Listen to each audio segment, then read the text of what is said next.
একদিকে তীব্র রোদ, অন্যদিকে হঠাৎ দমকা হাওয়া ও বজ্রবৃষ্টি। এই পরিবর্তনশীল আবহাওয়া এরই মধ্যে স্পষ্ট রূপে ধরা দিয়েছে। গ্রীষ্মের শুরুতেই এমন পরিস্থিতি হওয়ায় প্রশ্ন উঠেছে, চলতি বছর গরমের প্রকৃতি কেমন হবে এবং এর স্থায়িত্ব কতটা দীর্ঘ হতে পারে।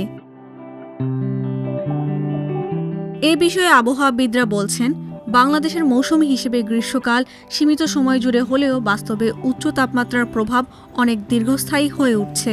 মার্চ মাস থেকেই তাপমাত্রা বাড়তে শুরু করে এবং তা অনেক ক্ষেত্রে সেপ্টেম্বর পর্যন্ত অব্যাহত থাকতে পারে। জলবায়ু পরিবর্তনের প্রভাবে এই দীর্ঘায়িত গরম এখন একটি নতুন বাস্তবতা। আবহাওয়া অফিস জানিয়েছে, ২০২৬ সালে তাপমাত্রা সামগ্রিকভাবে স্বাভাবিক সীমার মধ্যেই থাকার সম্ভাবনা রয়েছে। তবে এর অর্থ এই নয় যে তীব্র গরম পড়বে না। পূর্বাভাস অনুযায়ী দেশের বিভিন্ন অঞ্চলে তাপ প্রবাহের সময় তাপমাত্রা সর্বোচ্চ ৪২ ডিগ্রি সেলসিয়াস পর্যন্ত উঠতে পারে। বিশেষ করে পশ্চিমাঞ্চল যেমন রাজশাহী, চুয়াডাঙ্গা, যশোর, কুষ্টিয়া ও আশেপাশের জেলাগুলোতে তাপপ্রবাহের তীব্রতা বেশি হওয়ার আশঙ্কা রয়েছে। তবে ২০২৪ আর ২৫ সালের তুলনায় গরমের দাপট কিছুটা কম অনুভূত হবে এ বছর বলে জানান আবহাওয়াবিদ। আমরা জানি ২০২৪ সালে প্রলং হিটওয়েভ ছিল টানা ৩৫ দিন। এই বছর ওই রকম হিটওয়েভ শুরু হয়নি, যেটা বেসিক্যালি একটা হিটওয়েভ শুরু হয়েছিল আপনার এই এপ্রিলে ফার্স্ট উইকে, একটা মৃদু থেকে মাঝারি মাত্র ৭-৮টা সেশন হয়েছিল। তারপর বৃষ্টি হওয়ার কারণে হিটওয়েভটা অনেকটা কমে যায়।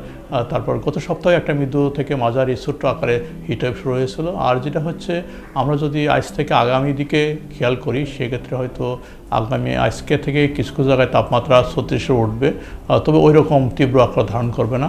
হয়তো আপনার ৩৫ থেকে ৩৬, ৩৭, ৩৮ এর ভিতরেই থাকবে। এটা আপ টু এই মাসের ২০ তারিখ পর্যন্ত। তাপপ্রবাহের প্রকৃতি বিশ্লেষণ করে ৩ মাসের আভাসে আবহাওয়া অফিস জানিয়েছিল, এপ্রিল মাসেই দেশে ২ থেকে ৪টি মৃদু তাপপ্রবাহ এবং ১ থেকে ২টি তীব্র তাপপ্রবাহ হতে পারে। একই সঙ্গে এপ্রিল থেকে জুন মাসের এই সময়কালে মোট ৬ থেকে ৮টি মৃদু এবং ৩ থেকে ৪টি তীব্র তাপপ্রবাহ বয়ে যাওয়ার সম্ভাবনা রয়েছে, যার একটি রূপ পহেলা বৈশাখের পরপরই দেখা যায়। বৈশাখের পরের দিন বুধবার ২৪ ঘন্টার তাপমাত্রার রেকর্ড বলছে, সর্বোচ্চ তাপমাত্রা ছিল রাজশাহীতে ৩৯.২ ডিগ্রি সেলসিয়াস। আবার এরপরই দেশের কয়েক বিভাগে ১২০ ঘন্টার বৃষ্টির আভাস দিয়েছে আবহাওয়া অফিস। তবে এর সঙ্গে দিন ও রাতের তাপমাত্রা বাড়তে পারে বলে জানানো হয় সে আভাসে।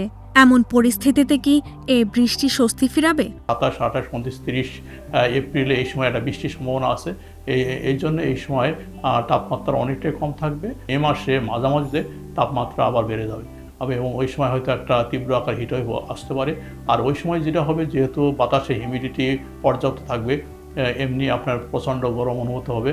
অর্থাৎ মেয়ের মাঝামাঝি থেকে আপনার জুনের ফার্স্ট উইক পর্যন্ত ওই সময় বড় ধরনের তাপদাহ হওয়ার সম্ভাবনা রয়েছে।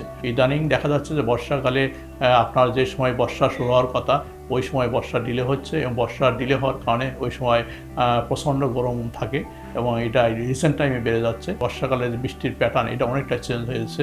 যেটা আগে হিটওয়েভ হতো বিশেষ করে এপ্রিল মে মাসে, ইদানিং কিন্তু এপ্রিল মে মাস না, এটা বর্ষাকালে মাঝামাঝি হিটওয়েভ চলে আসে। এবছরও তাই হবে। আবহাওয়া অফিসের পর্যবেক্ষণ অনুযায়ী এবছর বজ্রবৃষ্টির প্রবণতা তুলনামূলক বেশি থাকতে পারে। এর পেছনে কাজ করছে সমুদ্রপৃষ্ঠের তাপমাত্রা ও বায়ুমণ্ডলীয় আর্দ্রতার পরিবর্তন। আবহাওয়ার যে খেলিফোন, এটা শুধু বৃষ্টির কারণ না, এটা গ্লোবালি অনেকগুলো কন্ডিশন বিরাজ করে। এর মেন পিছনে হচ্ছে এই সময় যে ওয়েদার যে ডমিনেট করে, এর পিছনে মেন কারণ হচ্ছে আমরা পশ্চিমা লঘুচাপ বলি। নর্মালি মাসে 1টা থেকে 2টা পশ্চিমা লঘুচাপ আসে এবং এই পশ্চিমা লঘুচাপ যখন আসবে, সেই সময় এসব এলাকাতে বৃষ্টি হয় এবং তাপমাত্রা কমে যায়। আর যদি এটা হচ্ছে নর্মাল বিহেভিয়ার, যে মাসে 1টা থেকে 2টা থাকবে এবং একটা শক্তিশালী ও পশ্চিমা লঘুচাপ থাকে। এবং কোনো কারণে যদি ডিস্টারবেন্স হয়, অর্থাৎ কোনো ধরনের ওয়েস্টার্ন ডিস্টারবেন্স যদি না আসে, সেক্ষেত্রে প্রলং হিটওয়েভ হবে। আবার যদি ফ্রিকুয়েন্টলি ওয়েস্টার্ন ডিস্টারবেন্স আসে, সেক্ষেত্রে মাঝামাঝি বৃষ্টি হবে, সেক্ষেত্রে হিটওয়েভ হবে না। সাধারণত বঙ্গোপসাগরে পানির তাপমাত্রা ২৬ থেকে ৩২ ডিগ্রি সেলসিয়াসের মধ্যে ওঠানামা করলে বাষ্পীভবনের হার বৃদ্ধি পায়, ফলে বায়ুমণ্ডলে জলীয় বাষ্পের পরিমাণ বেড়ে যায়। এই জলীয় বাষ্প ঘনীভূত হয়ে বজ্রমেঘ তৈরি করে এবং বজ্রসহ বৃষ্টি হওয়ার সম্ভাবনা সৃষ্টি হয়। অনেক ক্ষেত্রে দেখা যায় বজ্রবৃষ্টির পর তাপমাত্রা ২ থেকে ৬ ডিগ্রি সেলসিয়াস পর্যন্ত নেমে আসে, যা সাময়িক স্বস্তি এনে দেয়। তবে এই স্বস্তি দীর্ঘস্থায়ী নয়।